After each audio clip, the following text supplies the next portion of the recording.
에스겔 2장 3절로부터 6절까지 우리 다 같이 합독하겠습니다. 내게 이르시되 인자야 내가 너를 이스라엘 자손 곧 패역한 백성 나를 배반하는 자에게 보내노라. 그들과 그 조상들이 내게 범죄하여 오늘까지 이르렀나니 이 자손은 얼굴이 뻔뻔하고 마음이 굳은 자니라. 내가 너를 그들에게 보내노니 너는 그들에게 이르기를 주 여호와의 말씀이 이러하시다 하라.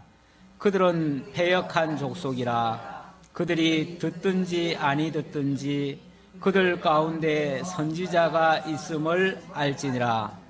인자야 너는 비록 가시와 찔레와 함께 있으며 정갈 가운데 거주할지라도 그들을 두려워하지 말고 그들의 말을 두려워하지 말지어다. 그들은 패역한 족속이라도 그 말을 두려워하지 말며 그 얼굴을 무서워하지 말지어다. 아멘. 하나님께서 당신의 전도자를 이 세상 가운데 보내시는데 그 대상은 여기 표현한 대로요, 패역한 자들이래요. 패역한 자들. 얼굴이 아주 뻔뻔한 자들이래요. 아주 금강석같이 아주 굳어버린 자들이래요. 사실 그런 자들에게 말씀을 전하면 들어가겠어요. 웃음을 주면 웃겠어요. 그 앞에서 통곡한다고 눈물 한 방울이라도 흘려주겠어요. 무슨 공감을 얻어내겠어요. 그런 자들에게 아무리 피를 토하면서 가서 외친들 무슨 효과가 있겠어요. 하지만 그들이 듣든지 아니 듣든지 너는 가서 전해라. 왜요? 아니 듣지도 않는데 가서 전해서 뭐 하려고요? 그래도 그들이 안 들어도 나중에 최소한 그 선지자는 진짜였어. 그리고 그 선지자를 보낸 하나님은 진짜였어. 하나님은 계시구나. 하나님이 살아있음을 그들에게 보여주고 알게 하고 그 하나님이 이 모든 역사를 주관하신다는 사실만은 나중에나마 그들이 깨달을 것이다.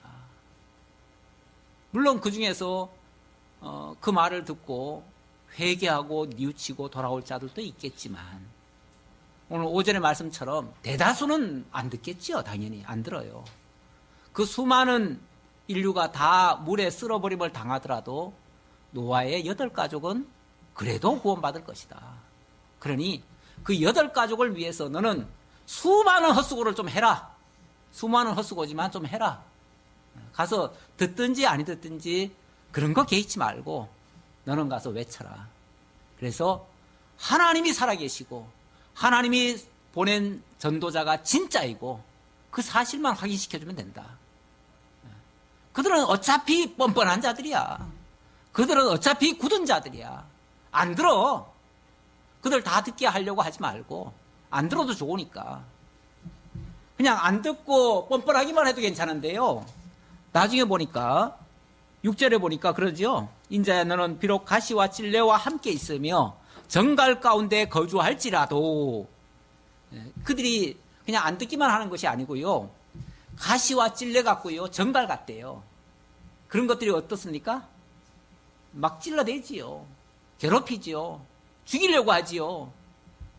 그런 대상들이에요. 그런 대상을 향해서 전도자들을 보낸다는 거예요. 오죽하면 예수님도 당신의 그 사랑하는 제자들을 혼자 보내면 위험하니까 둘씩 보냅니다. 둘씩 보내면서 마치 내가 어린 양을 이리 가운데 보내는 것 같도다. 그렇게 표현을 하셔요. 예수님도 보내면서 이게 얼마나 어려운 일인가를 그렇게 표현을 하셔요. 내가 어린 양을 갖다가 이리 가운데 던져놓는 것과 같다. 이리 가운데 던져놓으면 이리가 어떻게 하겠어요? 물어 뜯으려고 하지요. 삼키려고 하지요. 그런 대적들 앞에 가가지고 그냥 뭐라고 하겠어요. 그들한테 가가지고. 할 수 있는 거는 하나님은 살아계십니다. 이 말밖에 더 하겠어요. 하나님은 살아계십니다. 그거 안 믿으면요. 하나님의 역사가 있을 것이고, 안 들으면요, 그냥 발 털고 그냥 와. 그렇게 얘기했죠. 발 털고 그냥 와.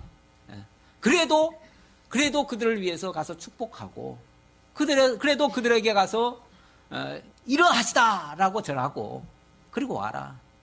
괜히 시비 걸지 말고, 싸우지도 말고, 축복하고, 저주하지 말고, 그리고 와라. 괜히 거기 가서 뭐 이러쿵저러쿵 따지고 뭐 성질 난다고 뭐 어떻게 하고 이러면요, 큰일 나요. 제가 처음에 복음을, 저도 사실은 막 열정이 붙었을 때는요, 서울에서 인천 오는 지하철 타고 거기서 다짜고짜 막 외쳐댄 적이 있어요. 제가 그때는 진짜 무슨 정신인지 모르겠어요. 그때는 그래야 되는 줄 알았어요. 그래가지고 막 계속 외쳐댔어요. 나중에는요, 내가 지금 무슨 말 하는지도 모르겠어요. 그런데도 그냥 막 외쳐댔거든요. 그때는 이제 그런 줄 알았는데, 나중에 한참 이제 하다가 어느 순간에는 깨달았어요. 뭘 깨달았냐면, 좀 지혜롭게 해야 되겠다. 그리고 이렇게 막무가내로 하는 거는 오히려 많은 사람들에게 또 반작용, 부작용이 또 일어날 수도 있겠다. 그래가지고, 그렇게 이제, 물론 내가 그런 교육을 좀 받아서 그렇겠죠. 그렇게 이제 배우고 나니까 처음에는 그냥 뭣도 모를 때 그렇게 했고, 그 다음에는 그렇게 하는 것이 굉장히 아주 거칠어 보이고 안 좋아 보여요. 나도 그때부터는 좀 이렇게 막 거북스러워요. 그렇게 하는 사람들의 모습이 거북스러워. 그래가지고 한 번은 그렇게 하는 사람한테 가서 조용히, 그 사람이 이제 내릴 때쯤 돼가지고 같이 내가 따라 내렸어요. 용산에서 따라 내려가지고 잠깐 이야기 좀 합시다. 그러면서 제가 이제 이렇게 하는 것보다는 이렇게 막 외쳐대면은 저분들이 너무나 이게 막 힘들지 않겠어요. 그리고 또 그렇게 하면 효과적이지 않고, 말씀을 하더라도 좀 곱게 얘기하시고, 왜냐면은 막 전할 때 보면은, 저는 그렇게 전한 건 아니었는데 그 사람들 전하는 거 보면 막 불신 지옥, 지금 예수 안 믿으면 막 여러분 지옥 갑니다, 막 뜨거운 불에서 뭐 어떻게 됩니다, 이렇게 막 공갈 협박 비슷하게 하거든요. 그러니까 기왕 하더라도 좋은 말씀만 하셔야지, 그렇게 협박하고 막 그렇게 하듯이 하면은 그 반발 일어나지 않겠어요? 제가 그 말 했다가 그날 죽는 줄 알았어요. 어디서 믿음도 없는 것이. 그 당시 이제 제가 신학교 다닐 때인데, 제 딴에는 이제 어떤 사명감 가지고 좀 잘해보자고. 저도 이제 좀 하면서도 이제 그렇게 했는데, 완전히 그날 막 믿음 없고, 뭐 완전히 이 사탄아 물러가라 이런 식의 막 그냥 나한테 막 공격을 해제키는데, 제가 그래서 다시는 그런 말도 이제 하면 안 되겠다 이제 생각했지만, 그러면서 이제 내심 드는 거는, 그 뒤로는 제가 이제 이렇게도 안 하고 저렇게도 안 했지만은, 그렇게 하는 것이 바람직하지 않다는 것을 느꼈기 때문에 한 거예요. 근데 이제 이 복음을 전하다 보면 그것도 이제 때가 있는 것 같아요. 어떨 때는 제일 용감할 때는 사실은 아무것도 모를 때입니다. 왜 하루 강아지 더 무서운 줄 모른다 그러잖아요. 하루 강아지 때가 최고로 용감해요. 그때는, 그러니까 우리가 복음을 처음 깨달았을 때가 제일 용감합니다. 그런 사람은요, 나가서 아골골짝 골짜기라도 가가지고 나 죽으리라 이렇게 하고 가서 전해요. 근데 조금 깨닫고 나면요, 이렇게 이제 망설이죠. 계산하죠. 그래가지고 좀 잘 안 돼요. 용기를 안 내요. 그리고 좀 확실하게 알게 되면, 이건 아니야. 그때부터는 제대로 알기를 알았는데, 이제 몸이 안 움직이는 거죠. 전혀 반응을 안 하는 거죠.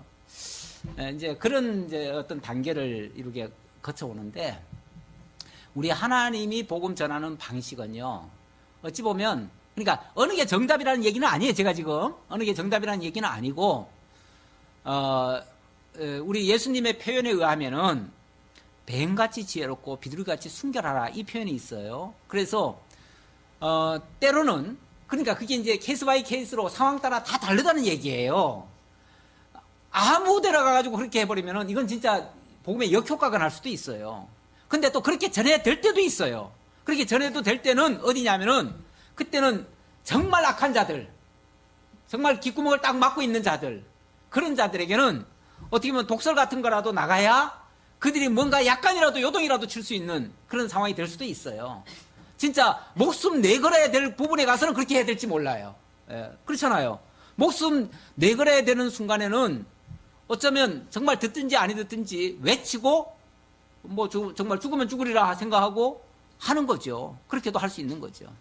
근데 우리가 그 정도까지 목숨까지 안 내놨으면 그 정도는 해서는 안 될 것 같고요. 좀 더 지혜롭게 해야 될 필요가 있는데 그 상황 따라 그래도 그 중에 조금이라도 알아들을 만한 자가 있다면 우리는 그런 사람을 겨냥해서 한다면 좀 부드러운 말로, 좀 좋은 말로, 표현이라도, 분위기라도 좀 좋게 하고, 이렇게 좀 다정하게 하고, 그렇게 해서 지금을 기약하는 게 아니라 훗날을 기약하면서 이제 서서히 접근에 들어가는 그런 것도 굉장히 지혜로운 방법이 아니겠는가.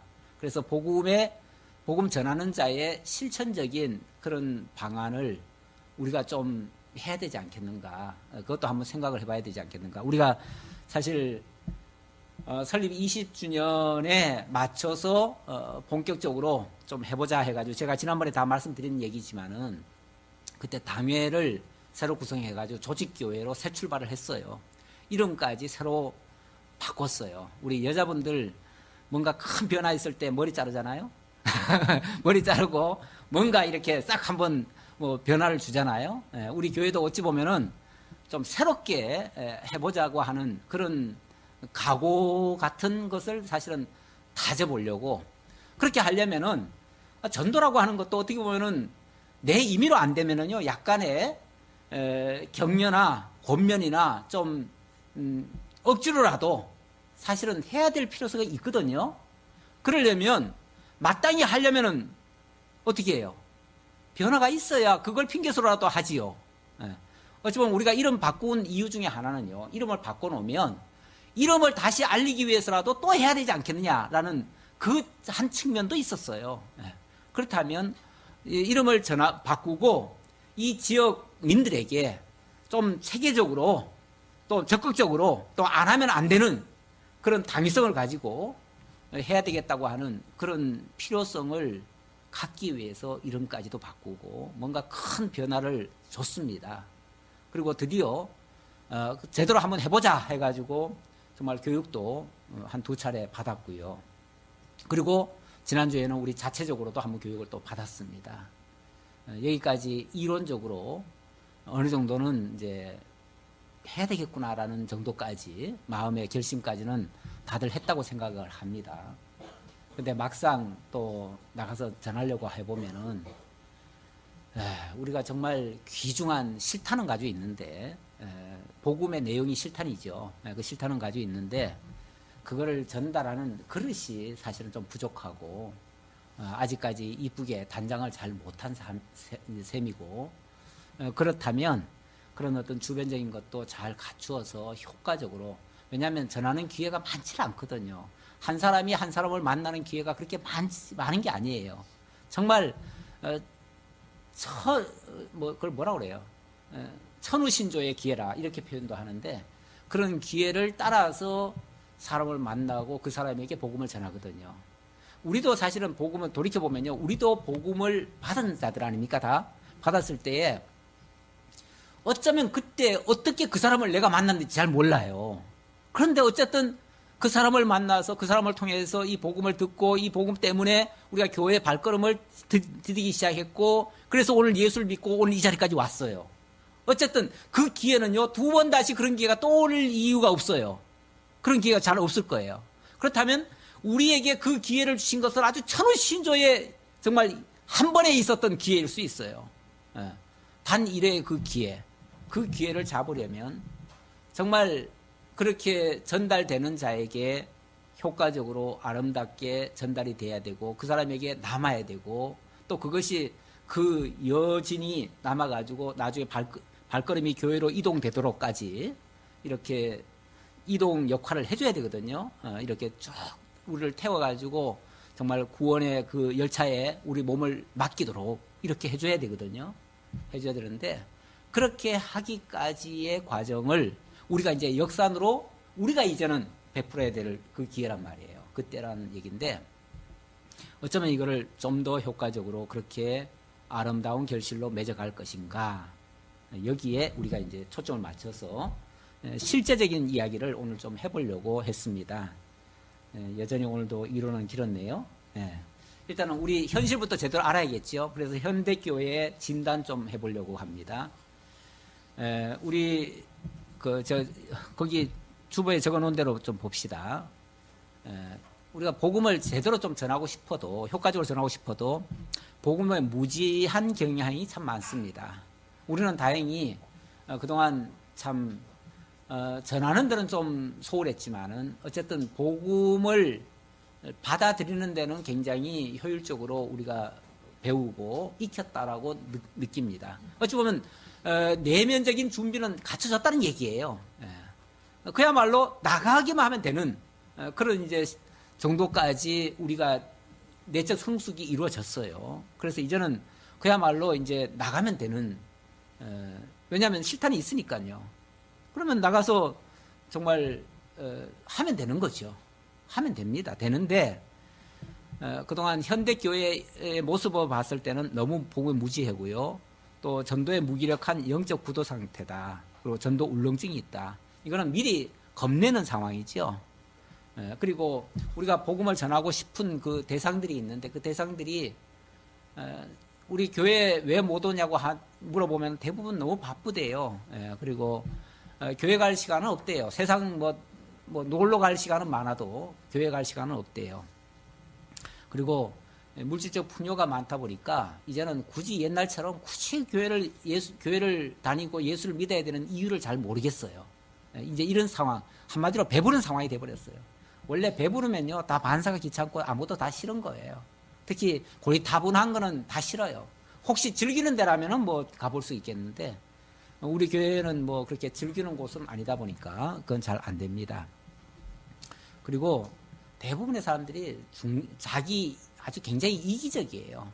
철저하게. 그러니까 자기한테 손해나는 일은 절대 안 하고요. 남을 위해서라는 거는 뭐 생각조차도 없고요. 그리고 좀 약간 이질적인 것에 대해서는 굉장히 배타적인 모습을 띠고 있어요. 그래서 우리 교회 모습은 아무래도 그들이 보기에는 조금 배타적일 수 있지요. 이질적이죠. 그래서 그럴 수도 있고, 또 교회 자체도 너무 쾌락 위주나 이쪽으로 들어가게 되면 거부감도 있을 수 있어요. 그러니까 교회가 그렇게 좋은 구조가 잘 안 돼 있다는 얘기죠. 쉽게 말하면 받아들일 그런 준비가 안 돼 있다는 얘기죠. 우리도 보면은 우리가 지금 전도 지금 얘기를 지금 한 2년 전부터 본격적으로 이렇게 하고 있지만은 어떨 때는 또 그런 생각도 들어요. 교인들이 많이 와도 우리가 감당이나 할 수 있을까? 한편으로도 그 생각도 사실 들긴 들어요. 가끔은 새로 오신 분들도 있긴 있습니다. 있는데 새로 오신 분들을 우리가 제대로 지금 대하고 있는가? 나는 언젠가부터 그게 굉장히 사실은 염려스러운 부분이기도 해요. 성도들이 새로 온 분들을 따뜻하게 맞이하고 그분들에게 대해서 지속적인 관심 갖고 그분들이 교회에 정착할 때까지 우리가 정말 인내하면서 그분에게 불편함이 없도록 뒷바라지를 해주고 모든 것을 돌봐주고 감싸주고 이렇게 정말 사랑을 느끼도록 이 교회에 대한 따뜻함을 간직하도록 이렇게 만들어야 그분이 사실은 우리 교회가 여기에 정말 좋은 데구나, 정말 예수를 믿어야 되겠구나, 예수 믿는 게 이렇게 좋은 거구나 라고 하는 것을 느낄 텐데, 그리고 정착이 될 텐데, 보통 그래서 처음에 교인이 들어와 가지고 정착하기까지요 쉽지 않습니다. 굉장히 오래 걸립니다. 근데 그동안에 만약에 뭐 삐끗한 모습이 보인다, 교회 안에 좀 아름다운지 못한 부분이 보인다, 교회 성도들 간에 무슨 뭐 좀 불편한 모습들이 느껴진다, 그리고 자기가 조금 뭐 불편함이 느껴진다, 그러면은 가차 없습니다. 그냥 뒤도 안 돌아보고 가요. 그래서 저는 한편 생각할 때 과연 우리가 그 성도들을 따뜻하게 맞이할 수 있는 준비는 돼 있는가, 그런 생각이 사실 들었는데, 우리가 이제 2번 그 교육을 받았다고 그랬잖아요. 그 첫 번째 교육, 그 받을 때에 저는 그 부분이 굉장히 크게 느껴졌어요. 정말 전도는 어떤 면에서 쉽다. 가서 그냥 전하기만 하면 되니까. 그리고 또 교회 데리고 오는 정도까지도 어느 정도는 가능하다. 근데 문제는 정착이 힘들다. 그 얘기를 하면서 정착할 때 그 소스들을 여러 가지를 준 적이 있어요. 그래서 처음에 온 사람에게는 반드시 그 성도와 1대1로 데려오는 사람이 정말 관리를 해야 되고 와서는 VIP석에 앉혀야 되고 그렇게 해서 예배 드리는데도 조금이라도 불편함을 주면 안 된다. 예배 드릴 때 예를 들어서 처음에 왔으니까 당연히 책도 제대로 못 찾을 거 아니에요. 뭐 어떻게 돌아가는지 잘 분위기도 파악이 안 돼요. 그럴 때에 남들은 우리 같은 경우는 특히 3절 후에는 후렴도 하는데 그런 분들 같으면 후렴을 하는 순간을 잘 몰라가지고 그냥 같이 노래 부르다 보면 자기만 어색해지는 거예요. 그럴 때는 굉장히 무안해하고요. 뭔가 자기가 조금 다를 때는 무안해하고 그 다음에 고개를 못 들고 나중에는 그런 것들이 화근이 될 수도 있다는 거예요. 예를 들자면 그렇다는 거죠. 그러니까 교회 와서 뭐 어떨 때는 가끔 보면은 이제 막 책 찾고 막 그러다가 어떨 때는 또 왔다 갔다 하는 것 때문에 막 이럴 때도 불편함을 느낄 때도 있어요. 그런 사소한 거. 우리는 별거 아니에요. 우리는 뭐 늘상 있던 일이니까 별거 아닌데 처음에 왔던 사람한테는 그게 충격적인 얘기로 그렇게 모습으로 보일 수도 있어요. 그래가지고 굉장히 어색하고 불편하고 그런 과정에서 성도들의 모습이 어떻게 보면 좀 쌀쌀한 모습이 보인다면은 야 여기는 사랑도 없구나, 배려도 없구나, 이해도 안 되는구나, 뭐 이렇게 해가지고 아유 여기는 내가 있을 때가 못 되네 이렇게 하고 떠나버릴 수가 있어요. 그래서 정말 교회까지 인도하기도 쉽지 않지만 교회 와서 그분이 정말 여기구나. 왜냐하면 처음에 오는 사람은요 다 이 색안경을 끼고 본다든지 아니면은요 경계 눈초리를 아주 보초벽을 세워놓고 예배 참여하고 있어요. 그러니까 혹시라도 뭐 문제가 있지 않나, 혹시라도 여기 좀 이상한 데 아닌가. 그래서 사실 처음에 오시는 분한테는요 제가 이 칠판 열기도 어떨 때는 겁나요, 솔직히. 왜냐하면 약간 의식이 돼요. 왜 그런 것까지 목사님은 다 신경 쓰십니까? 아 그러면 한 영혼이 얼마나 귀한데 신경을 안 씁니까? 신경 쓰이지요. 물론 그것까지 다 초월하면 좋아요. 이 성도들이 많을 때는요 그런 게 다 초월이 돼요. 근데 몇 사람이 안 될 때는 그분들이 딱 눈에 보이잖아요. 그러니까 신경이 안 쓰일 수가 없어요. 그것도 정말 그런 연약한 분들. 그래서 어떨 때는 정말 하고 싶은 말도 어떨 때는 제가 막 참을 때도 있어요, 솔직히. 참고 정말 오늘은 이 말 하고 싶었지만은 내가 이 말은 오늘 내가 못하겠다. 그러면서 넘어갈 때도 있어요. 어떤 사람을 겨냥해서 그렇게 생각하냐 이렇게 말하면 제가 할 말은 없는데 그렇다고 뭐 본질을 벗어난다 이건 아니고요. 다만 꼭 해야 되고 싶은데도 못할 수는 있다. 그 정도로 이해해 주시고요. 그만큼 한 영혼이 정말 소중하다는 거죠. 그만큼 어리기 때문에 원래 한 가정에서도 어떤 초점을 맞추는 게 제일 어린 자에게 초점을 맞춥니다. 그렇죠? 그러다 보니까 어른들한테는 불편할 수 있어요. 다 아는 일을 왜 또 얘기하냐 이럴 수도 있어요. 막 반복되고 짜증나고 막 이럴 수도 있어요. 지루하고. 그런데 그 초보자를 위해서는 때로는 그게 또 필요해요. 왜냐하면 우리는 이렇게 연속적으로 쭉 하다 보니까 지난번 걸 모르고는 이게 이해가 안 돼요. 그래서 저는 늘 사실은 생각이 좀 있어요. 그래가지고 무슨 말을 하다가 다 알 것 같으면 그냥 생략하고 넘어가요. 그런데 지난 이 말씀을 모르면은 이게 이해가 안 될 텐데라고 많이 생각이 되면은 조금 지루하겠지만 먼저 했던 말을 제가 또 다시 꺼내요. 그래가지고 좀 하다가 넘어가는데 들었던 사람은요, 아우 목사님은 맨날 했던 말을 또 하고 그래 이럴 수 있어요. 뭐 당신은 다 깨달았겠지만 아직 어린 자를 위해서 그럴 수밖에 없어요. 그러니까 어떤 면에서 우리 큰 자라는 표현은 좀 그렇지만 먼저 깨달은 자들이 많이 참아야 돼요. 이해하셔야 돼요. 그러니까 웬만하면 목사님이 제 입에서 목사님이라 그러니까 좀 이상한데 목사가 오늘 무슨 설교를 하면요, 지난번에 했던 말인데 또 하네. 그러면은 무슨 사정이 있을 거야. 오늘 또 누가 또 들어야 될 경우가 있을 거야. 이렇게 좀 이해를 해주시면 좋겠어요. 그러니까 좀 먼저 되신 분들은 목사에 대한 이해도가 조금 좀 넓은 너그러운 이 이해심을 좀 가지셔야 돼요.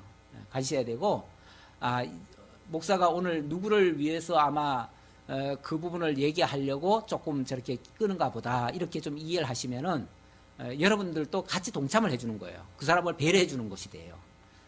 그런 것들이 필요한데 우리 교회는 사실 그게 훈련이 좀 잘 안 돼 있어요. 그래서 저는 첫 그 강의를 들으면서 제가 다른 건 다 잊어먹어도 방법론 다 잊어먹어도 좋다.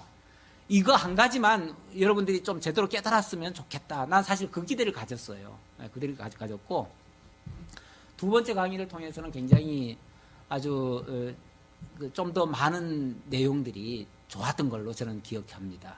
그리고 실제 적용할 만한 것들을 또 많이 받았다고 생각합니다. 그래서 그걸 제가 기초로 해서 지난번에 좀 여기다 뒤에다가 좀 적어놨어요. 참고 자료로 적어놨는데 그걸 가지고 제가 이렇게 좀 말씀을 좀 드리는 겁니다.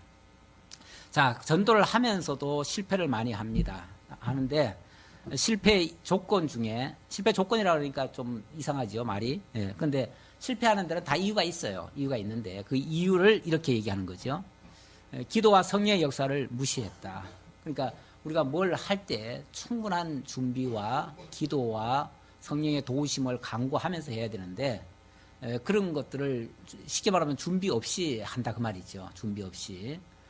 그러면은 틀림없이 어렵다 그 말이죠. 그리고 두 번째는 해보기도 전에 안 된다는 생각. 우리는 늘 사실은 여기에 많이 걸려 있어요. 아유, 안 됩니다. 해봐도 소용없습니다. 이거는 자기 경험이죠. 자기 경험인데 우리 하나님은 우리 아까 찬송가에도 그런 찬송이 나오는데 보니까 찬송가에도 하나님은 어찌 보면 어리석고 미련하고 약한 자 들어다가 당신을 증거하는 도구로 사용하셔요. 그러니까 우리는 안 될 것 같고 나는 안 될 것 같지만은 하나님은 원래 똑똑한 자 들어다가 하는 게 아니에요. 세상에 말쟁이, 훌륭한 사람, 높은 사람 이런 사람 들어다가 역사하는 게 아니에요. 미련한 자를 들어서 강한 자, 잘난 자, 부끄럽게 하시는 하나님이에요. 그러니까 복음은 어떤 면에서 미련한 듯이 그렇게 전하는 거예요. 그리고 내용도 좀 어떻게 보면 서툴러 보이기도 하고 거칠어 보이긴 하지만 십자가의 도가 가장 중요한 복음의 핵심이어야 돼요. 우리는 복음 지난 몇 주간 동안 우리 전도지를 어떻게 만들 거냐 가지고 굉장히 논의를 많이 했어요.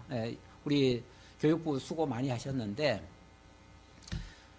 어떻게 하면 그 전도지를 받아들이는 사람이 부담 없이 아무런 거부감 없이 아주 쉽게 그리고 정말 예쁘게 받아서 간직할 수 있을까 이걸 가지고 이제 생각을 많이 해서 그래서 가능하면 거북한 말 안 넣고 이렇게 거슬리는 거 그리고 기왕이면 그림도 예쁘고 뭐 이렇게 이제 이런 쪽에다 초점을 맞춰서 이제 많이 한 것 같아요. 물론 뭐 그 생각이 틀렸다는 얘기는 아니에요. 그러나 저는 전도지라는 말 자체는 그 도를 전하는 종이라는 말이니까 도가 빠지면 안 된다라는 생각을 저는 기본적으로 갖고 있습니다. 우리가 물품을 막 나눠줍니다. 전도할 때 물품을 나눠주는 건데 물품을 나눠주는 이유도 뭐냐면 그 도를 전하기 위한 수단으로서 접촉 도구로 사실은 그걸 물품을 주는 거지. 그러니까 물품이 주가 아니에요. 물품이 주가 아니고 이 전도지가 줍니다. 전도지가 주고 이 전도지를 어떻게 해서든지 읽게 하고 그 전도지를 통해서 예수 그리스도를 발견하게 하려고 그걸 전하려는 목적 하에서 사실은 미끼처럼 어찌 보면 이 상품을 주는 거예요.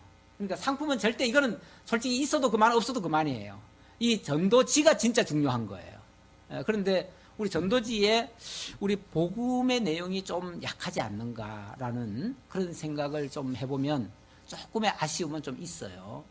물론 뭐 많이 수고하시고 정말 참 뜻을 모아서 한 거기 때문에 그 자체는 굉장히 소중하고 이거는 정말 우리가 간직해야 될 값진 우리 자산입니다. 하지만은 거기에 복음이 잘 실려야 된다. 그것도 뭐 기왕이면은 거부감 없이 실리면 가장 좋죠. 가장 좋은데 문제는 어차피 거부감을 누가 갖겠습니까? 거부감을 갖는 자들은요, 복음을 접하지 않으려는 자들이 거부감을 가져요. 그리고 만약에 이 복음이 필요로 한 자들에게는 거부감이 아니에요. 그야말로 그들에게는 획기적인 하나님의 복음인 거예요. 그야말로 진짜 복음인 거예요. 그러니까 우리는 어차피 다수로 타켓을 잡으면 안 돼요. 다수가 아니고 그 중에 하나님의 잃어버린 양들이 타켓이 돼야 돼요. 그렇죠? 우리 예수님도 복음을 제자들한테 보내면서 내가 너희들을 잃어버린 양에게로 보내노라.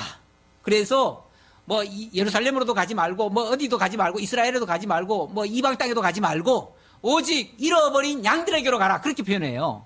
그 잃어버린 양들이 누구예요? 하나님이 택해놨지만 아직까지 하나님 안으로 들어오지 못한 자, 그들이 잃어버린 양이에요. 아직까지는, 그러니까 원래는 집 주소가 여긴데 이 사람이 지금 여기에서 안 놀고 딴 데가 놀고 있는 거예요. 이게 지금 잃어버린 양이에요. 그래, 이사를 하나님이 계신 이쪽으로 오게 하는 일, 이게 바로 잃어버린 양을 찾는 일이에요. 그러니까 복음을 전한다는 것은 기본적으로 하나님의 잃어버린 양 찾기지, 이 다수를 교회로 끌어오는 게 아니에요. 많은 사람 끌어모으는 게 전도가 아니라니까요. 그거는 그냥 회원 모집이죠. 회원 모집. 이 세상의 모든 그 단체들은 회원을 모집합니다. 회원을 모집하기 위해서 막 갖가지 뇌물도 주고 뭐 상품도 걸고 뭐도 하고 해가지고 수단 방법 안 가리고 자관 데려오지요. 근데 그 방식은 우리 복음은 사실은 안 맞는 얘기예요. 가끔 교회들도 막 경품 잔치도 합니다. 막 상품권도 나눠주고 그래가지고 전도지 주면서 거기에 번호 붙여가지고 어느 날 교회 오십시오. 우리 총동원 주일 합니다. 그래가지고 막 그 상품 혹시나 탈까 해가지고 옵니다. 와가지고 그날 추첨하지요. 그래가지고 상품 막 나눠주면은 그거 바라고 온 사람들 있을 수 있어요. 물론 그 중에서 예수 믿을 사람도 있을 수 있어요. 뭐 방법론으로는 뭐 그것도 괜찮은 방법이겠지만 사실 그거는 그냥 그야말로 사람들 호리는 목적이 돼버려요. 진짜 그들을 구원하기 위한 목적은 아닐 수도 있어요. 그래서 우리는 그런 것은 좀 지양하고, 어쨌든 그래도 방법을 이 말씀에 기초해서 성경에 근거해서 이렇게 해야 되는데, 자, 좀 더 봅시다. 시간 날 때 하겠다는 그런 마음, 그런 자세로는 사실 애시당초 전도는 안 된다 그 말이죠. 사실 우리가 전도지를 지난번에 한번 주일날 함께 다 가서 전했는데, 저는 그렇습니다. 이 어디 가서 우리 교회를 알리기 위한 목적, 그 일은 그렇게 해도 된다고 생각합니다. 그거는 사람을 겨냥한 게 아니에요. 사람을 향해서 주는 게 아니고 우리 교회 여기 있습니다. 우리 교회 이런 교회입니다. 라고 알리기 위한 목적이라면 그냥 그야말로 시간 날 때 한번 그냥 쭉 뿌리면 돼요. 사실 뭐 그렇게 뿌리는 거는 어떤 사람들은 길 가다가 오토바이 타고 길 가면서 쭉 뿌리는 사람도 있어요. 명함 하나. 그것도 어쨌든 알리는 거예요. 그러니까 알리는 게 목적이라면 다수가 한꺼번에 가가지고 막 애들까지 포함해가지고 다 그냥 막 집집마다 꽂아놔도 알리는 건 가능해요. 그래서 그렇게 만약에 하기를 알리는 게 목적으로 우리가 삼는다면 그것도 한 방법이에요. 괜찮아요. 그렇게 하려면 전도지를 그냥 뭐 고급으로 할 것도 없어요. 어차피 그건 뭐 버려지는 거니까. 그래서 우리 교회 알리는 거니까 그냥 다수 많이 해가지고 그냥 한꺼번에 쫙 그냥 이 지역에 전체 다 뿌리는 거죠.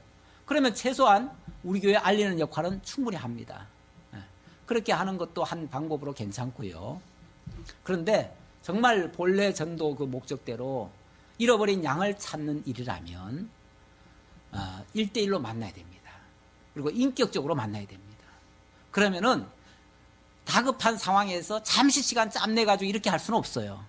그렇게 하려면 좀 죄송하지만은 아예 하루를 내야 됩니다. 시간을 내야 되고, 아예 어디를 죽치고 앉든지 아니면 집마다 찾아가든지 그렇게 해야 됩니다. 그렇게 해서 사람 대 사람으로 만나야 돼요. 진지하게 대화도 해야 됩니다. 그때는 정말 뭐 물론 뭐 선물도 줄 수도 있고요. 제가 어제 우리 청년들하고 양화진을 다녀왔어요. 지난번에 우리 여전도에서도 한번 다녀온 줄 아는데 정말 참 양화진을 한번 다 갔다 왔으면 하는 바람은 있습니다. 그 양화진에 선교사 가족도 포함해가지고 한 145명인가가 묻혀 있습니다. 그 외국인들 정말 낯설고 1900년대 초에 이렇게 들어와가지고 순교하신 분들도 많은데 그 사람들은 정말 이 코리아라고 하는 데가 어디 붙었는지도 모를 때예요. 그럴 때에 한국이라는 데를 와가지고 정말 낯설고 물설고 아무것도 할 수 없고 정말 처음에 와가지고 그 사람들이 이 땅에 탁 발을 디디는 순간 아무것도 보이지 않습니다. 그냥 캄캄한 어둠뿐입니다. 사람들은 너무 미개하고 뭐 길거리에 뭐 우통 훌렁 먹고 돌아다니는 모습이 저 아프리카 모습이죠. 그런 모습에 애들은 뻘거벗고 다니고 그냥 그 냄새 구역이고 온통 그냥 더럽고 배운 것도 없어가지고 전부 다 일자 무식이고 뭐 거기다 또 남녀 또 차별은 또 해놔가지고 또 이상한 제도는 있고 뭐 별의별 그런 정말 쓸만한 건 하나도 없는 그런 모습. 거기서 뭘 하겠어요? 뭘 하겠어요? 그렇게 캄캄한데 그런데 그 영혼들이 불쌍하고 거기에 하나님의 백성들이 있다는 게 정말 한 생명이라도 건지겠다고 그들을 위해서라면 자기들 정말 장기까지 다 내놓을 정도로 그러다가 대부분 보니까 이런 나이에 다 죽었더라고요. 어떤 사람은 30대, 30대, 40대 다 죽고 뭐 그 환자들을 위해서 그렇게 하다가 자기도 그 병에 걸려가지고 같이 죽고 이런 예가 수두룩해요. 그래 가면서까지 정말 복음을 전해가지고 제일 먼저 한 일이 그들에게 가르치는 일. 그래서 학교 세우고 뭐 하고 해가지고 그 무지몽매한 사람들을 갖다가 일깨워가지고 정말 오늘의 이런 복음으로 풍요로운 이 대한민국을 만드는데 정말 초석이 됐지요. 너무나 놀라운 일이고 감사한 일인데 정말 이런 사명감 없이는 할 수 없는 일이고요. 시간 날 때 잠시 이렇게 하겠다 이런 정도 정신 가지고는 안 되고요. 정말 그들을 위해서 내 모든 것을 해야 되겠다라고 하는 나를 정말 버려서 가면서까지라도 해야 되겠다고 하는 그런 의식 없이는 할 수가 없습니다. 그러니까 전도 함부로 한다 소리도 하면 안 돼요. 원칙은. 그리고 전도하겠다면 정말 자신을 내어놓고 시간을 좀 충분히 내셔가지고 평일날 좀 교회에 오셔가지고 함께 부스라도 차려놓고 오가는 사람들 많이 안 만나도 좋아요. 하루에 한 사람 만나도 괜찮아요. 사실은 진지하게만 대화하면 되고요. 그리고 또 이렇게 있다 보면요, 부스 차려놓고 있다 보면은 새로 이사 오시는 분들이 종종 있습니다.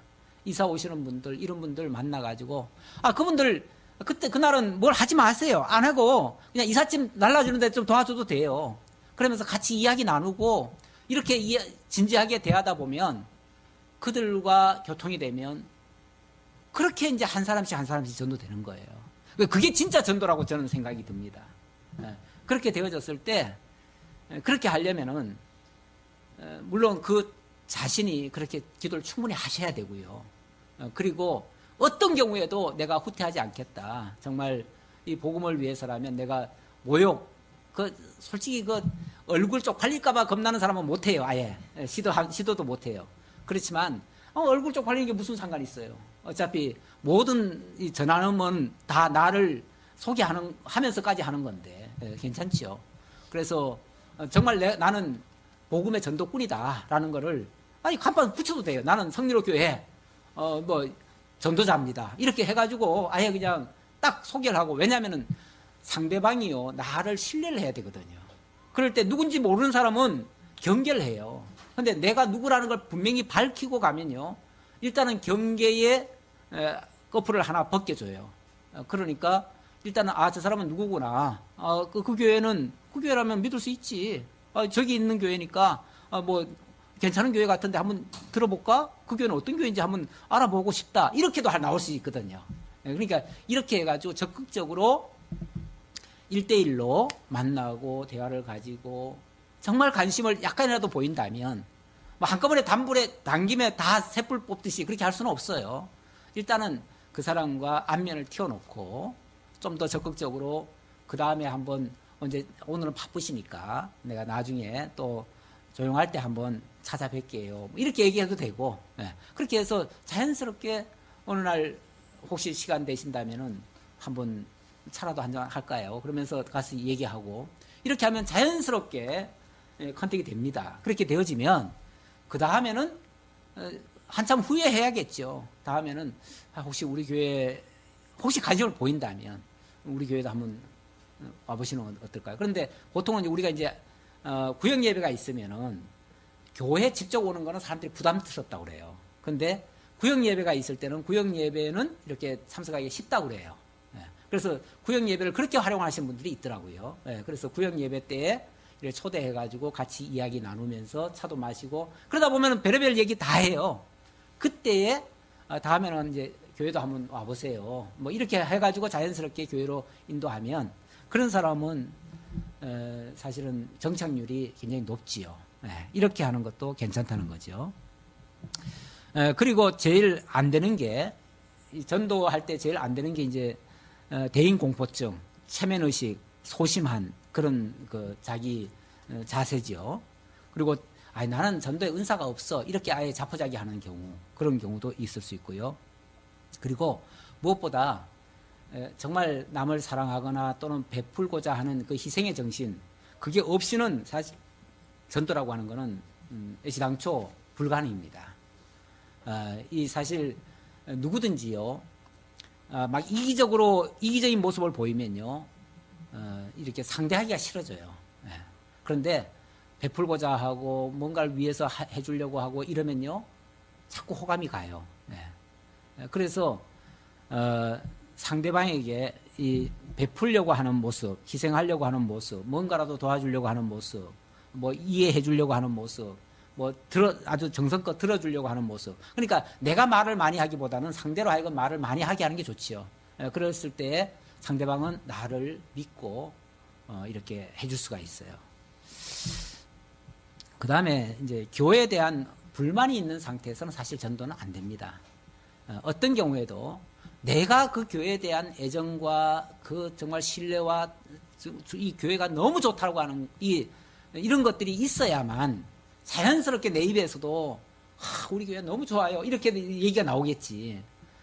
우리 교회 사실은 별로예요. 뭐 목사도 영 맨날 설교만 길게 하고 그냥 나도 지루해 죽겠어 어떨 때는 이렇게 얘기해버리면은 오기 싫지요.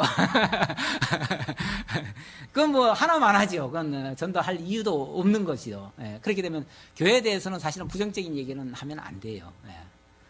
그렇게 해서 교회에 대한 불만이 있어서도 안 되고 그리고 한번 이렇게 전도했다고 될 거다 하고 그냥 한 번에 끝내려는 이런 생각도 굉장히 위험한 생각이에요. 그건 효과를 전혀 볼 수 없는 그런 거죠. 그래서 이건 사실 한 사람의 영혼이 정말 하나님께로 돌아오면요 천국에서 잔치가 벌어진대요. 우리 예수님 표현이 그랬지요. 한 영혼이 이렇게 돌아온다는 거는요 천국에서 잔치가 벌어질 정도의 이렇게 엄청난 사건인데 어떻게 이게 우리가 말 몇 마디 가지고 되겠어요. 쉽지 않지요. 그야말로 성령의 강건하심의 역사 없이는 나와의 그 연결성을 갖추지 않으면은 도저히 될 수 없는 일이에요. 그러니까 내가 이렇게 정말 참 하나님의 뜻에 의해서 참 이게 옳은 일이다 해서 우리가 참여는 하지만은 그야말로 하나님이 함께 하시지 않으면 이건 될 수 없는 일이다라는 것을 명심하고 그래서 그 결과에 대해서는 내가 초조해하거나 조급해할 이유가 없어요. 그러니까 단번에 왜 이렇게 해도 안 되지? 이런 생각은 정말 금물이에요. 전도는요 수없는 그 증언자들이 그런 얘기를 해요. 당대에 효과 못 볼 수도 있어요. 어쩌면 다음 때에 볼 수도 있어요. 이 어머니에게 전했는데 나중에 그 어머니는 도대체 교회에 대해서 올 생각도 안 했는데 그 자식 때 가가지고 열매가 맺을 수도 있어요. 그러니 이거 장기적으로 보셔야 돼요. 이거 절대 조급한 마음에서 왜 이렇게 해도 안 돼? 이래봤자 소용없어. 안 되는 거야. 이렇게 속단하는 거는 굉장히 금물입니다. 이렇게 전도를 하게 되어지면 그럼 이건 뭐 전도 지금까지 얘기하는 거 보니까 온통 다 자기를 쏟아야 되고 희생을 해야 되고 봉사해야 되고 그럼 자기한테는 무슨 유익이 있나 이런 생각이 들 수 있어요. 왜냐하면 사람들은 계산을 하거든요. 다 이기적인 부분이 좀 있으니까 나한테는 무슨 유익이 있나를 생각하지요. 나한테도 분명히 이득이 있습니다. 무슨 이득이냐면 이건 물론 직접적인 이득은 아니겠죠. 그러나 부가적으로 나타나는 이득일 수 있는데 자기 성장이 많이 일어납니다. 일단은 복음을 전하기 시작하면요 표현력과 이 설득력 이런 것들이 매우 좋아집니다. 저는 원래가요 제가 지금은 여러분들이 잘 못 느낄지 모르겠지만요 가끔은 저하고 혹시 갑자기 이렇게 부딪혀서 저하고 대화하다 보면 제가 막 말을 더듬을 때가 있어요. 혹시 느끼신 적 있어요? 교회에서만 보셔서 그래. 사석에서 보면은 저 어떨 때 많이 더듬어요. 제가 사실은 남 앞에서 말을 잘 못합니다. 굉장히 소심한 사람이에요. 제가 그래서 성격상 저는 원래 남 앞에 나서가지고 뭘 할 수가 없어요. 원래 저희 아버지가 굉장히 말을 서슴었어요. 그래서 그 흉을 엄청 놀림을 많이 받았었고, 저도 어쩌다 보면은 제가 말이 안 나와요. 어떨 때는 이 말을 하고 싶은데 이 말이 안 나와가지고 뭐라고 하는데 그게 결국은 말을 서슴는 거예요. 그러다 보니까 그런 것들이 스트레스가 돼가지고요, 아예 말을 안 하려고 하는, 말을 하면 부끄러워지니까, 창피하니까. 그래가지고 제가 사실은 제가 적극적으로 예수 믿기 전까지는요, 굉장히 말을 제대로 못했던 사람이에요. 소심했어요. 네. 내성적이었어요. 그랬는데 정말 예수 믿고 나서 그러기 전까지 내가 철저하게 깨졌지요. 깨지는 사건이 한번 있었지요. 그 깨지고 나서 나에 대한 자아가 완전히 파괴되어지고, 저는 육적으로도 사실은 완전히 새 사람처럼 돼버리는 케이스였어요. 그게 그렇게 되어지면서 제가 생각해도 그래요. 내가 어떻게 이런 남 앞에 가서 감히 복음을 전할 수 있는 이런 사람이 됐는가 싶을 정도로, 저도 놀랄 정도로 제가 이제 말을 잘해요. 깨나.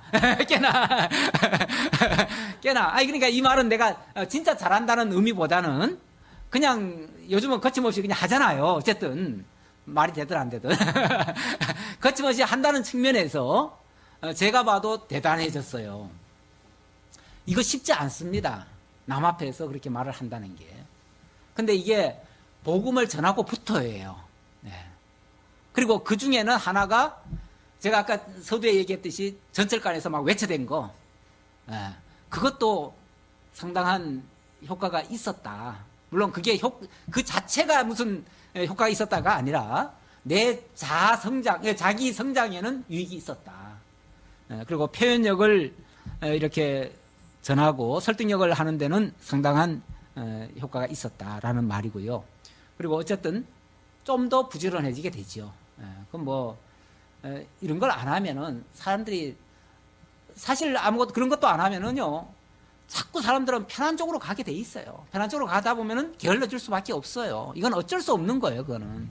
그런데 아무래도 이런 분명한 목표의식을 가지고 뭔가를 하기 시작하면 잡생각 안 하고 이 일에 매진을 하다 보니까 사람이 좀 부지런해집니다. 그리고 이 전하다 보면요, 우리 예수님의 제자들도요, 복음 전하고 나서 예수님께 와가지고 막 갑자기 말이 많아져요. 그렇죠?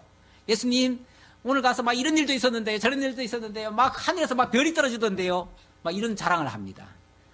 굉장히 명랑해져요. 그렇죠? 가기 전까지는요, 두려워 떨지요. 두려워 떨던 사람들이 복음 전하고 나서는 막 신이 난 거예요. 뭔가 역사를 봤다 이거지요. 물론 꼭 무슨 역사라고 해가지고 꼭 우리 교회에 무슨 누굴 데려와야만 그게 아니라, 설령 그렇지 않다 할지라도 오늘 진솔하게 누구와 대화를 하면서 그 사람을 통해서 그 사람이 뭔가 복음을 좀 받아들이는 느낌을 받거나 좀 긍정적인 그런 것들을 표현할 때는요, 막 신이 나요, 솔직히. 그래서 여기서 정말 영적인 희열이 느껴지죠. 감사도 느껴지고, 정말 오늘 하나님이 함께 하셨다라는 그 분명한 자기 체험이 있어져요. 그래서 매사에 자신감과 적극성이 살아나고요, 삶의 활력과 보람도 생기고요. 그리고 이 복음 전한다는 게 얼마나 오랜 시간을 사실은 정성을 들여가면서 해야 됩니까? 그러다 보니까 끈기와 인내심도 만들어지고요. 그리고 때로는 그냥 상대방이 억지 쓰고 말도 안 들어도요, 끝까지 참고 인내하면서 친절을 베풀고 이렇게 겸손하게 자신을 낮추는 이런 모습을 보여야 되거든요. 그게 이제 숙달이 되는 거예요. 연습이 돼요. 이게 정말 하나님의 사람으로서의 그 습성이 만들어져 가는 거예요. 그 다음에는 믿음의 성장과 체험적인 신앙. 결국은 이것이 나의 신앙을 더욱 돈독하게 한다 그 말이죠. 우리 가끔은 그런 얘기 하죠. 우리 스스로가 우리가 예수 믿은 지는 20년이 지났는데 맨날 말씀을 들어도 내 변화가 없다. 그리고 말씀에서는 뭐 맨날 원론적인 얘기만 하니까 우리에게 적용이 안 된다. 뭐 이렇게 또 말할 수도 있는데, 적용이라고 하는 거는 이론을 들었다고 해가지고 적용이 되는 게 아니에요. 제가 명령한다고 해서 적용이 되는 게 아니에요. 그 말씀을 가지고 실제로 나도 전할 때 복음을 전할 때 그때 비로소 내 것이 돼요. 그리고 나에게서 그게 정착이 되어져요. 결국은 내가 변하지 않는다는 것은 그동안 말씀을 듣고 알았다, 이해한다 정도에서 끝인 거지, 그걸 실천을 안 해본 거예요. 해보질 않은 거예요. 그러니까 해보면은 뭔가 내가 변해요. 안 변할 수가 없어요. 그거는 자기와 직결이 돼요. 어제도 그 양화진에서 그 동영상에 쭉 전달되는데 거기서도 그 표현이 있더라고요. 복음, 이 전도라고 하는 거를 그 사람들은 이제 복음 전도, 선교 이런 얘기를 이제 하는데 그 말을 거기도 정의를 나는 뭐 그냥 무심코 지나갔는지 모르겠지만 저는 그게 딱 다가왔어요. 복음의 빛을 나누는 일, 그 얘기를 하더라고요. 그래서 사실 제가 지난주에 전도라는 게 뭐냐, 하나님의 은혜를 나누는 일이다. 제가 그렇게 정의를 했었는데 이제 물론 약간의 표현은 다르지만은 그 복음의 빛을 나누는 일이었다. 그 복음의 빛을 나누기 위해서 이들이 그렇게 헌신을 하고 그렇게 했다. 그 얘기를 하는데 그게 전도라고 생각합니다. 예. 결국 복음의 빛이라는 것도 하나님의 은혜를 얘기하는 거고요. 하나님의 은혜를 나눌 때, 아니 솔직히 말씀드리면은 그 미국에서 영국에서 한 10여 개의 나라에서 왔다는데 그 사람들이 전부 다 한결같이 내가 코리아라는 나라에 가가지고 거기 가서 내가 목숨을 바치리라, 순교하리라, 내가 여기 와서 이렇게 하리라 이렇게 결심하고 다 왔을까요? 나는 처음부터 다 그랬다고는 생각하지 않아요. 처음에는 우리가 그렇습니다. 우리나라에서도 외국에 선교하러 나가는 사람들이 많은데요. 물론 우리가 하나님의 은혜, 내가 받은 은혜를 같이 나누기 위해서 정말 희생하기 위해서 간다고 하지만은 그 중에 또 일말에 뭐도 있냐면 이 땅에서는 내가 이걸 전해봤자 내 말도 맥혀 들어가지도 않고 여기서는 내가 빛을 못 봐. 그렇지만은 내가 저 미개한 나라에 가면 나의 영향력이 크게 확대될 거야. 그러면 나도 정말 하나님 앞에서 성공할 수 있어. 나도 성공자로 남을 수 있어. 어찌 보면 자기의 명예와 자기의 영광을 위해서 일부분 말이에요. 일부분 그렇게 생각하고 갔을 수도 있다 그 말이에요. 왜냐하면 복음 전하는 사람들이 전부 다 목숨 내걸고 정말 희생하기 위해서만 나는 신학교도 가고 그래서 해외 선교도 가고 이렇게 하겠다라고 결심했을까요? 아닐 거라 그 말이에요. 그 중에는요, 내가 목회를 하는 것이 다른 어느 직업을 갖는 것보다 성공이 빠르고 출세할 수도 있고 그래서 내 미래가 보장될 수도 있고 이렇게 혹시 욕심을 내고 목회에 뛰어들었을 수도 있어요. 경우에 따라서는 정말 좋은 대학교 가고 싶었는데 실력이 도저히 안 돼가지고 나는 밀려가지고 신학대학 밖에는 갈 수 없다. 그래가지고 간 경우도 있어요. 이런 경우도 있어요. 그 사람은 사실은 사명감 없었어요. 사명감은 없었는데 어떻게 밀리다 보니까 거기까지 들어갔고 거기 졸업하고 나니까 이제 전도하러 나가야 되는데 한국에서는 안 돼요.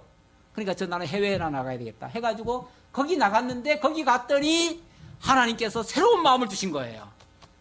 정말 그 영혼들을 보는데 불쌍해 죽겠어요. 정말 저들을 위해서라면 내 목숨을 진짜 버려야겠다라는 각오까지 생겼을 수 있어요. 그러니까 처음부터 그런 건 아니었다 그 말이죠. 처음부터 순수한 동기에서 깨끗한 양심에서 선한 마음에서 그렇게 시작한 건 아닌데 우리 하나님께서 어느 순간 돌변시켜가지고 나로 하여금 정말 그 영혼을 위해서 희생하지 않으면 안 되겠다라고 하는 결심을 가지고 정말 하다 보니까 그 민족을 살리는 한두 사람을 원래는 한두 사람을 살렸겠죠. 근데 그 한두 사람이 많은 사람들에게 영향을 미쳤고 그 사람들이 결국 한국을 살리는 이 역사까지 만들어냈다 그 말이에요. 이게 결국은 하나님이 하신 일인데 결코 내가 한 게 아니었는데 나의 시작은 지극히 미약했는데 하나님은 나의 그 지극히 미약한 걸 가지고 이렇게 엄청난 걸 갖다 이루어내셨다. 그래서 결론에는 하나님 영광 받으소서, 종은 아무것도 한 것이 없나이다, 이 말을 할 수밖에 없는 거죠. 나는 거기 그 순교자들이 많이 그렇게 희생을 돼가지고 그렇게 했는데 그들 중에 다수는 그렇지 않을까라는 생각을 해봐요. 자, 이렇게 해서 자기 신앙을 높입니다. 자, 이제 가장 결정적으로는 이제 그러면 어떻게 이제 전할 것이냐 하는데, 제가 마지막 끝에다 그렇게 해놨습니다. 이거는 이제 방법인데, 그 법을, 전도 법을 이렇게 연구 많이 하신 분들이 나름대로 이름을 붙여놨어요. 뭐라고 붙여놨냐면, 관계전도법, 포커스전도법, 이렇게 해놨어요. 뭐, 다른 법도 많습니다. 많은데, 뭐, 진돗개 전도법이니, 무슨 뭐, 진돗개라 그러면 우리 딱 느낌이 뭐예요? 한번 물으면 절대 안 놓는 거죠. 그래서 끝까지 그 사람이 항복하고 예수 믿을 때까지 이렇게 한다는 얘기인데, 뭐, 별의별 방법이 다 있습니다만은, 사실 좀 약간 너무 인본적인 냄새 나는 거는 조금 우리가 좀 거절하고, 그래도 성경적인 방법에 따라서 하는 거는 필요하다.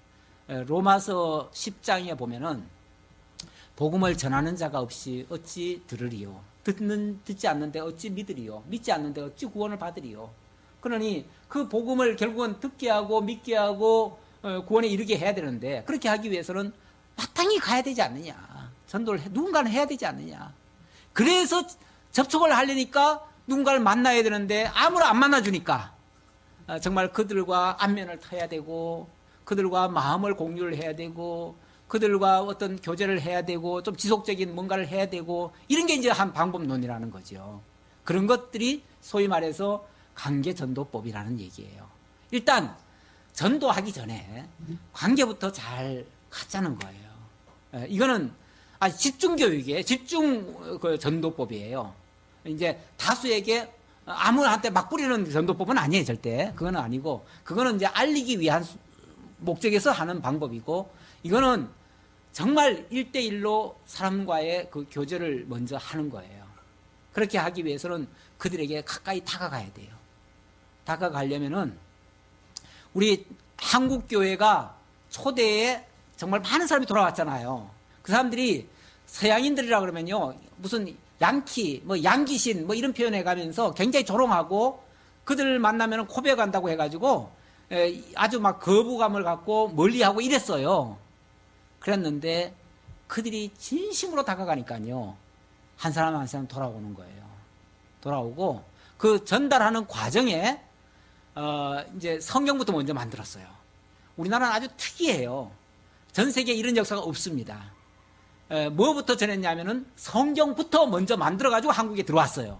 들어왔고 전도자들은 나중에 환경이 좀 좋아진 다음에 들어온 거예요. 우리나라는 처음에 세국정책 때문에 전도사들이 절대 들어올 수가 없었어요. 들어오면 죽였어요. 그래서 들어올 수가 없었는데 성경은 몰래 들어왔거든요. 들어왔는데 이 성경이 어떻게 보급이 됐냐면 권서들을 모집을 했어요. 권서들. 그러니까 선교사들이 권서들을 모집해가지고, 권서들이라는 사람들은 뭐냐면 그러니까 쉽게 말하면 노는 사람들이야. 노는 사람들 데려다가, 야, 너희들 이 책 갖다가 팔아서 너희들 써. 그렇게 한 거예요. 이거는 그냥 절대 공짜는 주지 말고 이 책을 팔아서 얼마 조금만 주고 그걸 가지고 쉽게 말하면 장사하듯이 하라는 거예요. 그러니까 그걸 한 집씩 즐거우면 지고 가잖아요. 가면은 그거 팔릴 때까지 집집마다 다 다녀요. 그래서 축호전도라고 그랬어요. 축호란 말은 집집마다 빠지지 않고 간다 말을 축호라고 그래요. 그럼 집집마다 다 가면서 어느 날은 해지면은 거기서 하룻밤 자고, 또 점심때 되면은 밥 한 끼 얻어 먹읍시다 그러고 그 밥 앉아서 밥 먹고, 그러면서 이제 뭐 밥 한 끼 먹으면은 밥값으로 또 혹시 책 한 권 줬는지 모르겠어요. 어쨌든 이런 식으로 해가지고 그들과 직접 만나고 그들에게 이 책이 저 서양에서부터 왔는데 너무나 좋은 말씀이 있다. 그러면서 이 책 한번 읽어보라. 그러면서 절대 공짜로는 안 줘. 공짜는 안 주고 돈 받고 팔아요. 그러면은 이 사람들이 무슨 호기심에도 이제 간혹 사볼 거 아니에요? 간혹 다는 안 사겠죠, 당연히. 뭐 사든 안 사든 어쨌든 다 돌아다녀요. 그래가지고 집집마다 가면서 그거를 산 사람은 그걸 가지고 보니까 너무 좋은 거야. 너무 신기한 말도 있고, 그러니까 자기만 보는 게 아니라 또 남들에게 또 그걸 또 보여주는 거예요.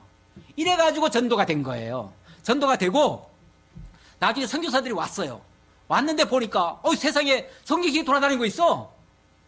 그리고 이미 그래서 누군가 그 말을 해요. 내가 이 땅에 복음의 씨앗을 뿌리러 왔는데 와보니 이미 씨앗은 다 뿌려져 있고 나는 이제 수확하러 다닙니다. 이런 식으로 표현을 했어요. 우리 성경적이죠. 성경에 보면은 이미 성령이 임해가지고 예루살렘과 유대와 사마리아 땅끝까지 이르러 증인이 되리라 했는데, 아니 사도 바울이 저 가보니까 가는 곳곳마다 벌써 예수 믿는 사람들이 있는 거예요. 어디는 가보니까 기도처가 있고 그래요. 그런데 정작 그들이 다 뿔뿔이 흩어져 있는 나그네들처럼 돼 있지요. 그런데 그런 사람들이 사도 바울이 오니까 사도 바울이 그 성경에 대해서 이제 알려주고 뭐 방법을 가르쳐 주니까 다 모여든 거예요. 모여드니까 너희들 이러지 말고 여기다 교회를 세워라. 이래가지고 지역마다 교회가 세워진 거예요. 우리나라도 그렇게 됐다니까요. 그러니까 진짜 중요한 거는 복음이 증거돼야 돼요. 복음이 증거되는 게 정말 중요한데, 어쨌든 초기에 그렇게 했다. 그렇게 하려면 접촉이 돼야 된다. 접촉이 되려면 그들에게도 물론 메리트가 있어야 되겠지만 전달하는 도구도 있어야 되고요. 아주 좋은 복음의 내용도 있어야 되고요. 그렇게 해서 안면을 트고 그들과 친해지고 그 다음에 그들의 문제점을 이제 파악해서 접근에 들어가야 되는데, 그 문제 파악이라는 게요, 원래 사람이 가까워지는 거는요, 뭔가를 문제를 같이 공유할 때 가까워집니다. 문제를 공유할 때. 그런데 그 문제를 공유한다는 표현은 뭐냐면 그 상대방의 어떤 문제점. 원래 집집마다 요즘 어느 그 시장 후보가 뭐 옛날에 욕설한 것 때문에 요즘 뭐 문제가 생겼잖아요. 근데 원래 집집마다요, 해골 바가지가 장롱 안에 하나씩 다 들어있어요. 무슨 말인지 아시겠어요? 집집마다 문제 없는 집 없다 그 말이에요. 해골 바가지 같은, 남들이 보면 깜짝 놀라고 뒤로 나자빠질 일들이 집집마다 다 장롱 안에 하나씩 다 있대요. 혹시 우리 집에는 없을까요? 나는 예수 믿고 나서 그런 일이 전혀 없는데 안 그래요. 다 있어요. 우리 동생도 한번 깜짝 놀라는 일이 있었는데요. 그 장로님이시고 너무 좋은, 우리 동생은 예수를 안 믿어요. 안 믿는데, 그래서 그 집은 장로님 집안이고 너무 회사에서도 모범적이고 너무 모든 일에 그냥 완벽하더래요. 그래서 저 집에는 문제가 없으려니 하고 있었고 굉장히 부러워했는데, 어느 날 아들 레미가 그 집에 놀러 간 거예요. 놀러 갔다 깜짝 놀랐다는 거예요. 가보니까 세상에 그 집에 장애인이 말도 못하고 아무것도 못하는 그런 완전히 이제 식물인간 같은 사람이 그 구석에 처박혀 있더라는 거지. 근데 한 번도 밖에 나온 적도 없고 그런 말도 한 적이 없으니까 그 집안은 아무 문제 없는 줄 알았대. 그런데 역시 집집마다 문제 없는 집은 없구나라는 걸 깨달았다 하더라고요. 그러니까 집집마다 정말 참 밝히기 싫고 내놓기 어려운 그런 문제들이 다 있습니다. 우리 예수 믿는 사람, 나는 왜 이렇게 재수가 없어? 나는 왜 이렇게 하나님의 복도 지지리도 없어? 이렇게 생각하는 사람이 있지만요, 당신만 그런 게 아니라 다 있어요. 예수 믿어도 있고 안 믿어도 있고 다 있어요. 있는데 다만 예수를 믿는 사람은 그 문제를 신앙적으로 풀어갈 수 있는 힘도 있어요. 동시에 또 하나님이 주셔요. 그래서 이겨내는 것뿐이지 없는 사람은 없어요. 다 문제가 있어요. 그런데 그 문제를 이게 이제 처음부터 얘기는 안 합니다. 안 하는데 좀 친해지고 나면은 그런 문제점을 내놓습니다. 그러면 함께 그걸 위해서 기도해주고 함께 그걸 정말 애달파해주고 또 거기다 또 막 방법도 가르쳐준다고 이렇게 하면 돼. 예수 믿으면 다 해결돼. 이렇게 얘기하면요, 너무 쉽게 얘기하면 그것도 부작용이 일어납니다. 그럼 너는 뭐 예수 믿어서 너는 아무 문제 없냐? 그러면 할 말 없잖아요. 우리도 다 문제 있는데. 그러니까 우리가 함께 기도합시다. 하나님의 은혜를 구합시다.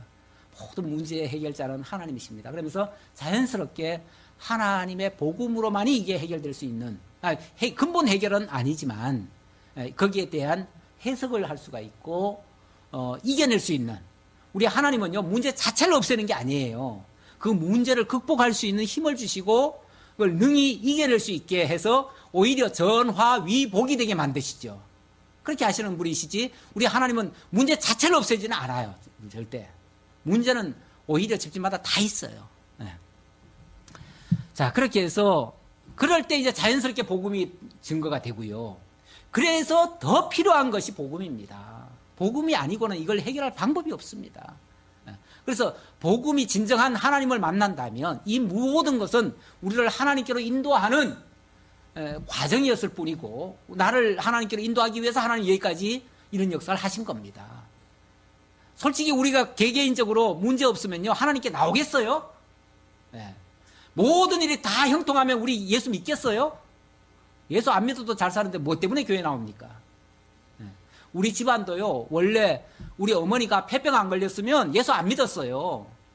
우리 시골에는요, 시종마을이고 거기는 유교로 아주 철두철미하게 있던 집이고, 우리 할아버지가 원래 유교 한학자였어요. 한학자. 그래서 제 아들, 제 어릴 적에 제 눈으로도 봤는데 학생들 쭉 마당에다 모아놓고 이렇게 앉아가지고 가르쳤던 분이에요. 그러니까 그렇게 도도한 집안에 예수가 무슨 말입니까? 예수가 어떻게 들어올 수 있습니까? 예수 믿으려면요, 죄를 2개를 넘고 강을 건너야 돼요. 산을 2개를 넘고. 그래야 했는데 어떻게 예수를 믿겠냐 그 말이죠. 그런데 폐병이 걸려가지고 집안에서 이제 죽는다고 내놨어요. 내놓고 더 이상 살릴 수가 방법이 없으니까. 그러니까 우리 어머니가 그 병 어떻게 해서라도 어디라도 잠시 의탁을 해야 되니까, 의탁할 데가 없으니까 그 산을 넘고 강을 건너가지고 교회를 찾아간 거예요. 찾아갔는데 거기서 기도하고 목사님이 기도해 줬겠지요. 뭐 자세히는 모르겠지만. 그리고 나서 병이 나았잖아요. 그리고 나니까 우리 집안에 복음이 들어온 거예요. 나는 진짜 어렸을 때는 예수라는 예자도 몰랐어요. 진짜. 그런 집안에 예수가 들어오고, 우리 집안에 지금은 이제 4형제가 예수를 믿어요. 5형제가 예수를 믿네요. 5형제가 예수를 믿고. 대단한 거지요. 이제 한 아들이 지금 예수를 안 믿는데 그 자식들은 또 믿어요. 그러니까 결국은 그 집안도 이제 예수 복음화가 된 거예요. 이렇게 하시는 거예요. 하나님이 이렇게 하시는 거예요. 문제 없으면 예수 안 믿는다니까요. 그래서 그 문제를 같이 공유하면서 해결자이신 하나님을 소개하는 거예요. 자연스럽게. 그게 복음이에요. 그리고 그것이 다음 단계 더 확증을 하기 위해서 자신이 체험했던 자신의 경험도, 그게 이제 간증이죠. 소위 말해서. 이게 사인간에는 간증이라는 게 필요합니다. 사실. 우리가 복음 전할 때에 너무 이 간증을 앞세우다 보면은 복음이 훼손될까봐. 그래서 간증에 대한 거 경계도 하지만은, 우리 사인간에는 그게 하나님이 주신 자기 체험인데 어떻게 그걸 말 안 하겠어요. 하지. 그렇게 하면서 복음을 제시하는 거죠. 그리고 교회로 인도하는. 그렇게 한다면 아주 효과적인 복음은 전달될 수 있으리라 믿습니다. 제가 전달할 내용은 여기까지입니다. 여기까지고, 여러분들도 지난 한 주간 자신 있게 읽어보신 분, 집에 갔다가 곱게 모셔놓으신 분, 이도저도 아니신 분,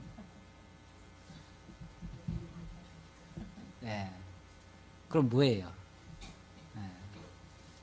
아무것도 안 하시겠네? 읽어봤어요? 예, 그러면 읽어보신 분이 혹시라도 어떻게 좋은 뭐라도 깨달은 부분이 있다면 한마디 코멘트 해주셨으면 좋겠습니다. 저는 자신 있게 읽어봤는데요. 네. 제가 제 의의를 들어가려고 하는 마음이 너무 많아가지고 네. 말씀이 안 들어오더라고요. 그런데 목사님에 대한 신뢰가 있으니까 어쨌든 찾으려고 계속 봤거든요. 그랬는데 목사님 말에 반박하려고 읽었어요. 되게 자세하게. 예. 그런데 저는 그 17쪽에 그 13번에 믿음이 성장하고 체험적인 시간이 된 이 말이 예. 저한테 많이 와닿고요. 예. 그렇게 하고 싶은 마음이 들어서, 그리고 지금 예. 이렇게 되어지는 일 속에서 전도를 하라고 하시고, 저는 제가 전도 부장이 된 게 하나님의 실패라고 생각했었거든요. 예. 근데 그 뜻이 있어서 그렇게 하셨구나라는 생각이 들고, 그래서 그런 게 이제 이 말씀만 붙잡고 그래도 해야 된다 하고 싶다 이런 마음이 들었었고요. 그리고 오늘 목사님 말씀을 들으면서 저도 양화진도 갔었고 제가 좋다고 막 얘기하고 그랬었는데 아 정말 저는 까먹기 대장이다라는 생각이 많이 들고요. 그래서 오늘 말씀을 들으면서 그 양에 대한 무수하게 그런 말을 많이 했음에도 불구하고 그걸 까먹고 그거를 놓치고 있었구나 그런 생각을 많이 하고 아까 목사님이 말씀하신 것처럼 그 회원 모집하려고 회원 모집해도 감당할 그 능력이 안 되면서도 또 회원 모집하려고 많이 그렇게 애썼고 그게 일단은 그 목표가 잘못됐으니까 자꾸만 제가 이렇게 타협하고 저는 타협하지 않았다고 생각했는데 그것도 착각이었던 것 같아요. 그래서 그 양을 그 신앙하고 그거랑은 다른 건데 전도는 다른 건데 그거를 제가 젊은 혈기 때문에 그렇게 착각을 했다라는 생각이 들고 아 제가 뭐가 잘못됐는지 그거를 조금 알게 되는 그런 계기가 되었습니다. 예, 예. 예, 감사합니다. 근데 박수 받을 일은 아닌 것 같은데.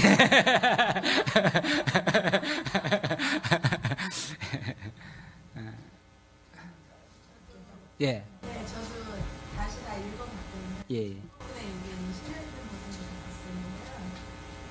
이렇게 보고 났는데 저 사실은 오늘 강의도 듣고 목사님 말씀 들었는데 너무 이렇게 뭐라 그러지 부담감이나 뭔가 이렇게 큰 사명을 갖고 있어야 된다는 이런 생각이 오히려 더 커진 것 같은 생각이 드는 거예요. 그래갖고 이제 다른 저희 선배님들 어떤가 그런 생각이 드는데 오히려 그 전에는 차라리 그냥 전도하면 될 것 같은 생각이 들었는데 오히려 이렇게 다 자세히 보다 보니까 아 이거를 내가 할 수 있을까 약간 이런 부담감이 더 생기기도 했고 예. 실제로는 이제 주위에 이렇게 전도하고 싶은 사람이 마음속에 있었어요. 그런데 그 사람을 위해서 기도를 했는데 끈기와 인내심이 늘 부족했던 거죠. 왜냐면 이제 만나면 늘 힘든 얘기를 하면 그걸 받아주기조차 내가 너무 힘이 드는 거예요. 그래갖고 끈기와 인내심이 너무 부족하다는 걸 인지를 많이 했어요. 오늘 강의를 듣고도 그 생각을 많이 했거든요.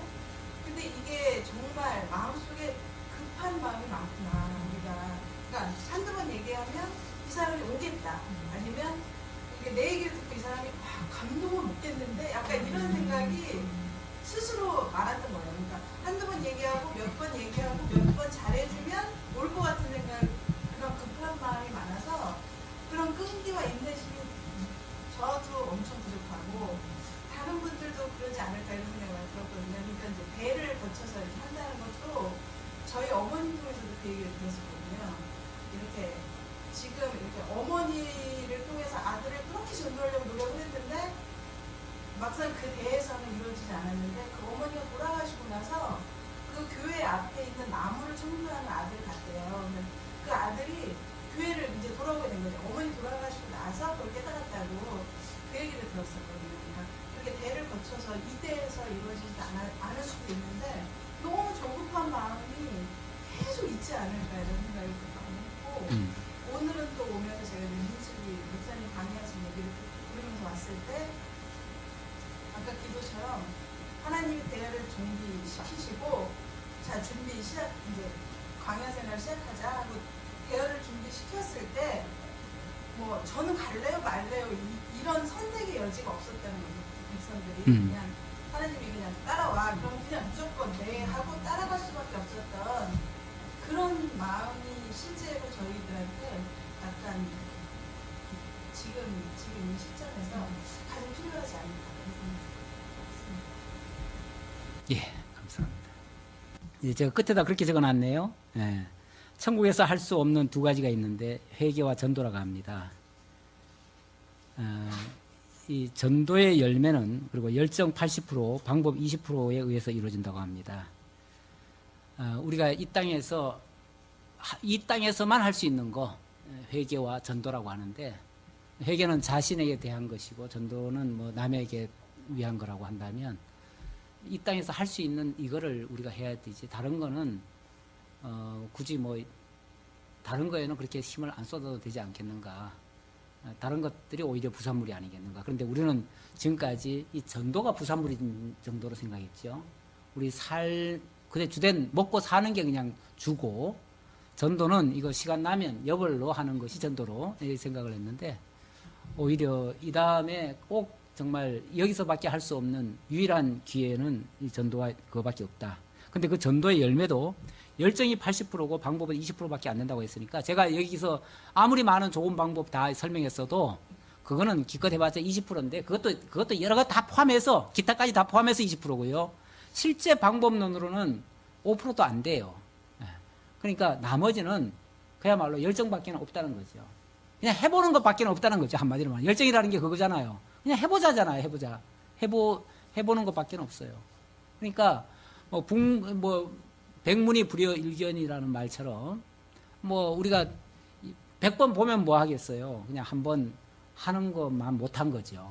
한 번이라도 이제 지금까지는 그렇게 하기 위한 과정으로서 이제 준비한 거고, 일단은 이제 한번 해보자는 그것만 말씀을 마지막으로 드려봅니다.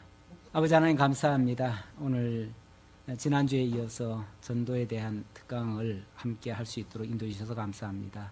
아버지 하나님, 우리 교회가 마땅히 해야 될 부분을 이제야 다시 한번 되새김질 해봤습니다. 그동안 우리가 게으르고 나태했던 것은 아니었는지요. 또 정말 마땅히 해야 될 부분을 놓치고 있었는지는 아는지요. 아버지 하나님, 늘 자신을 돌아보고 마땅히 하나님께서 원하시는 방향으로 우리가 갈 수 있도록 인도하시고, 좀 더 지혜를 모으고자 이런 기회를 함께 나누어 싸우니, 모든 성도들이 같은 생각, 같은 마음 가지고 정말 선한 일에 더욱 적극적으로 참여할 수 있도록 함께 주옵소서. 베풀 수 있는 은혜 감사드렸고 예수님의 이름으로 기도하옵나이다. 아멘.